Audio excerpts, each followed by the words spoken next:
Hi there, Chris here. This is a shout out video to William Mancel because he posted a two-part mini-series on how to make a key by hand with a Ruko 500. So I had a Ruko 500 and there's the key, and I think, I'm not positive, but I think I got this from Lockmania, and thank you. If not, I got it on the in the bay, floating around on the eBay.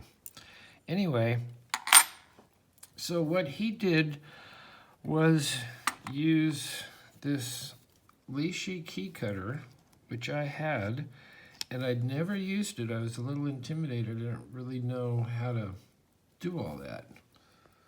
But from watching his video, I saw how he lined things up and made sure he was on the right side and marked little cuts for the key.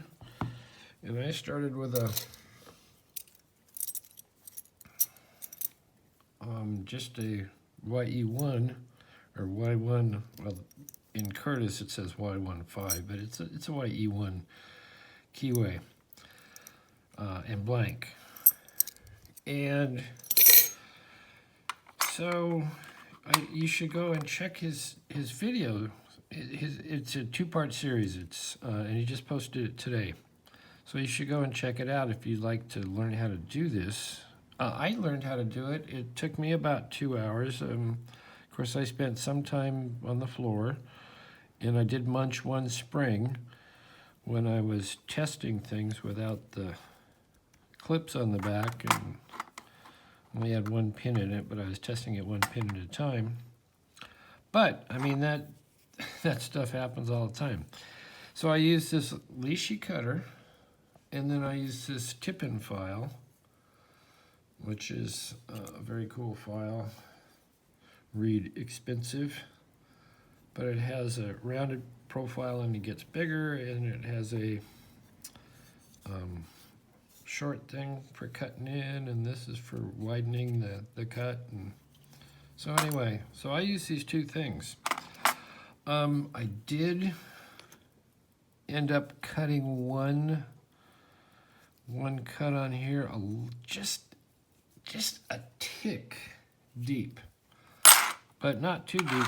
I mean, the tolerances on these are very close. I can't remember. Rune made a comment on William Mancel's video about the tolerances, and I can't remember what they were, but they were like really tight with these 500s, and the 600s are not as tight, or vice versa. But anyway, they're pretty tight. So interestingly enough, this is the key that came with this lock, and it has a little hitch in it, but it works. You know, works fine. It only goes clockwise because there's a limiter little ring on here. It's hard to see. Probably can't see it, but it's back there. And here's the one I made with the Lishi cutter in the little file. And you can still see some of my lineup marks on there. So let's probably get a better look at this. So I really want to thank William Mancel for doing that, and doing it in such a way that I could, first time out of the box, could do it. And I have not cut hand keys before. And I just certainly hadn't used this before because I didn't really know how to use it. So anyway, so we're going to do a comparison. Like I said, I cut one number 3 just a taste low, but you can hear there's a little hitch in there. Let's get this focused. And here's mine.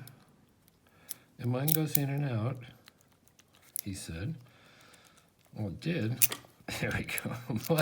Mine, because it's a little sharp, and I haven't used the buffer wheel on this. I could do that, but I want to do it all by hand, no machines. So mine goes in,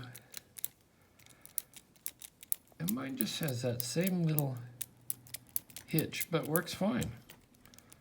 So right out of the box, it's a little stiff coming out, but it's a little sharp on these edges are sharp, and I should either use a buffer wheel or the file really carefully to smooth those out. You feel this one, it's nice and smooth, but of course it's been used a bunch of times. So that's theirs. Well, that's the original one. And it goes in and out a little bit easier, and there's mine, but mine turns fine. So, anyway, thank you, William Mancel. That was like very informative, and it allowed me to, the first time, one blank, to cut a key, hand cut and file. So I thought that was a really great, his videos were really great and a really great exercise, and I was inspired to try it, and it worked. So check out his channel. He's a super guy. He's just a super guy. He's got some very, very funny cats, and he's done an awful lot of great videos and has a wonderful channel. Anyway, I just thought I would, show this because I was really impressed with his tutorial on how to do it. Thanks for watching. Hit the like, subscribe, check out William Mancel.